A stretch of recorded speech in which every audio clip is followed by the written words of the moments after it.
what makes people able to achieve their goals? There could be many answers to this question, but at least one of those factors is undoubtedly self-control. In the late 1960s, Stanford researchers ran a series of experiments to see how children would cope with delayed gratification. This is when you choose to give up an instant reward for a greater future benefit.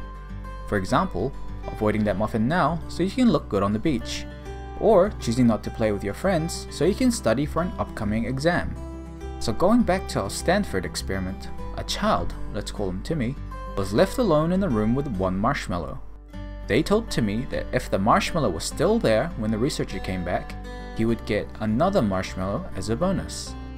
Double the reward just for waiting? Who wouldn't take up that deal? But then again, that's easier said than done. As you can imagine, little Timmy struggled with his inner demons, striving to triumph against temptation.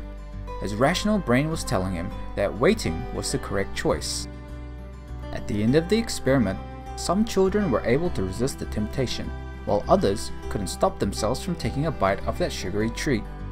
Some cheeky kids even tried to eat small parts of the marshmallow with hopes of not getting caught. Several years passed and the researchers revisited these children to see how they were doing. As it turns out, the children who were able to wait longer were more likely to have better academic results, and their parents rated them as having higher tolerance for stress, ability to plan and reason, and exhibit self-control in frustrating situations. Many years later they went back to these same children, but now they were in their 40s. They were tested once more on their willpower and self-control. The results were in.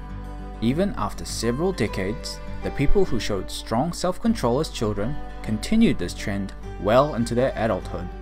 Brain scans revealed those who were able to display self-control had more activity in the prefrontal cortex. In a previous video about willpower, I nicknamed this area the human brain.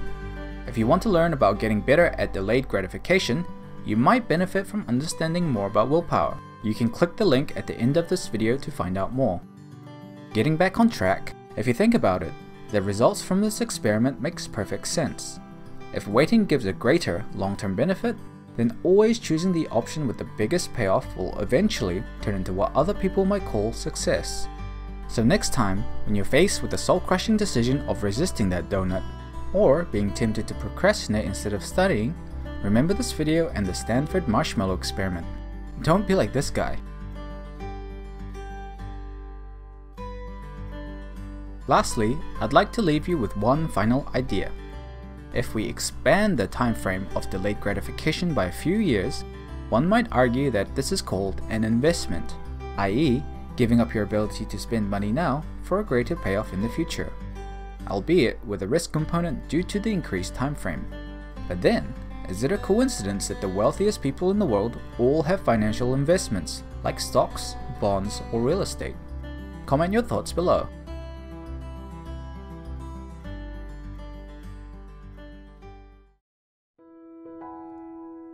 So I hope you enjoyed this idea. You can find the companion blog post by clicking here. It has some more insight as well as my personal thoughts about this video. Additionally, you should like and subscribe if you'd like to watch more content. And you can watch the previous video by clicking here. Finally, if you like this idea, please help it go viral by sharing on Facebook or Twitter. Or email this video directly to a friend, because some ideas should be viral.